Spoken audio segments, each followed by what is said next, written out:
Un État n'a pas besoin d'être plus déterminé que la charge qu'il a est de garantir la bonne exécution des lois et surtout la tenue, le respect du programme électoral. Je rappelle à toute fin utile que le 31 décembre 2024, lors de son adresse à la nation, le président de la République prenait l'engagement d'assurer aux Ivoiriens de participer au scrutin électoral prévu pour le 25 octobre 2025 dans un environnement apaisé. À deux autres reprises, il a encore formulé cet engagement-là. Le 25 octobre, les Ivoiriens sont allés aux urnes. Ce scrutin s'est déroulé dans des conditions où nous avons pu accueillir des missions africaines, sous-régionales, et dont les rapports font ressortir que le président de la République a tenu ses engagements. Un État doit être en capacité de faire face à toutes sortes d'adversités, pacifiques ou armées, afin de pouvoir s'assurer le respect des siens et le respect des autres. Première leçon. Et donc j'abonde dans le sens de M. Kouyo lorsqu'il dit qu'il revient donc à l'opposition d'envisager autre chose que de vouloir frontalement se confronter à un État sérieux, organisé et structuré lorsqu'il voudrait faire savoir ses desiderata. La deuxième leçon à retenir pour cette élection, c'est que les Ivoiriens, le peuple de Côte d'Ivoire a gagné en maturité. Ils ont plutôt fait le choix de la non-violence que de la violence.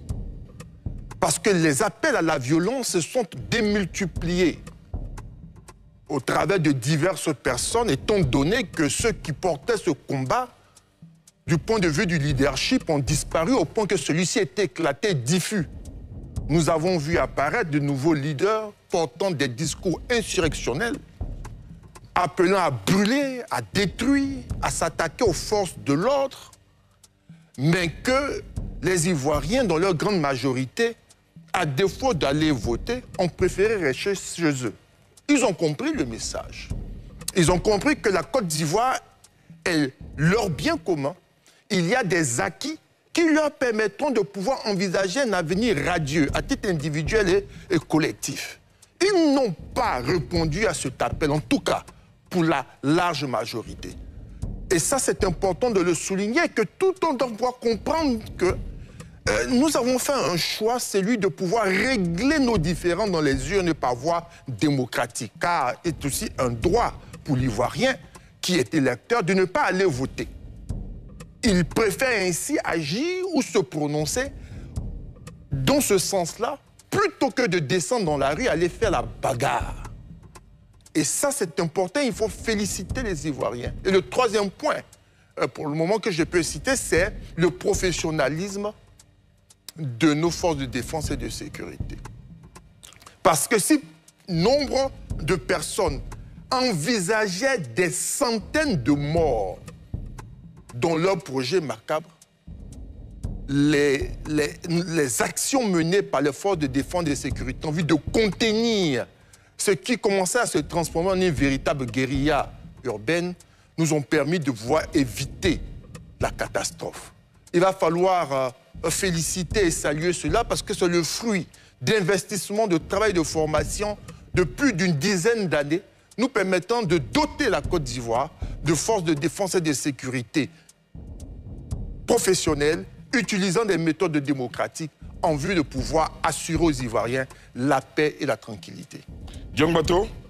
Oui, je pense que, comme l'a dit un peu Landry, moi je tire trois grandes leçons. La première, on l'a dit, c'est la grande maturité des Ivoiriens, qui dans leur grande majorité ont refusé la violence qu'on leur proposait. Le désordre, la bagarre, la chélie, Et vraiment, il faut féliciter les Ivoiriens. Mais et je crois aussi que M. Couillot, Augustin, pas Landry, l'a dit aussi, c'est une grande tradition. On a vu que depuis 1995, il a rappelé, tous les appels au boycott actif n'ont jamais, en réalité, empêché le vote. Donc, la première leçon, c'est la grande maturité des Ivoiriens qui sont passés à autre chose, qui ont compris que notre pays ne pouvait pas s'enliser dans les conflits à n'en point fini et qui ne se justifient pas d'ailleurs.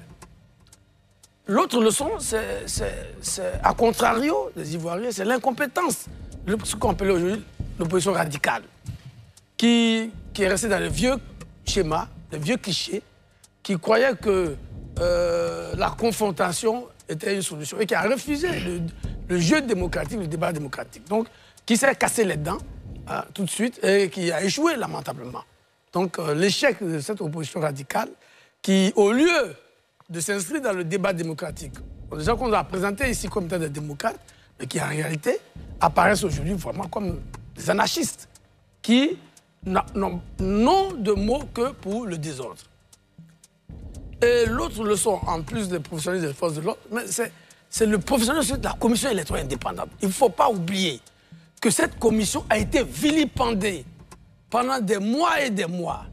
Mais on se rend compte que la commission a travaillé de façon professionnelle et nous avons eu les résultats rapidement, pratiquement 48 heures après. Et on a vu qu'en dehors de quelques zones où il y a quelques incidents, les élections sont bien déroulées. Les agents des bureaux de vote étaient à l'heure. Le travail a été fait correctement et très rapidement, dès la fin du scrutin, le président de la Société était en mesure de donner le taux de participation et de se projeter sur les résultats. Donc, la commission, malgré cette guerre qu'on lui a menée, a démontré que les Ivoiriens pouvaient avoir confiance en elle et elle a rassuré. Donc, pour moi, au final,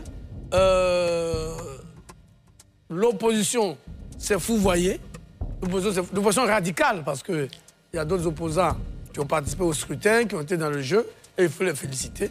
L'opposition radicale incarnée par le Front commun a démontré qu'elle était dépassée aujourd'hui.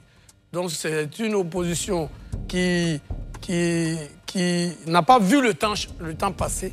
Les Ivoiriens aujourd'hui aspirent à une démocratie authentique où les idées s'expriment, où les débats contractuels se font dans le respect des lois de la République. Donc je pense que c'est les trois grandes leçons. En plus du président des forces de l'ordre, Landry l'a déjà dit, je ne vais pas revenir dessus, mais qu'il va falloir capitaliser.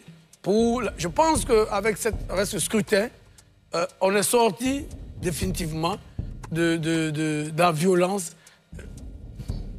En 2030, je ne crois pas que d'autres opposants reviendront encore faire un remake de ce qu'on a vu aujourd'hui.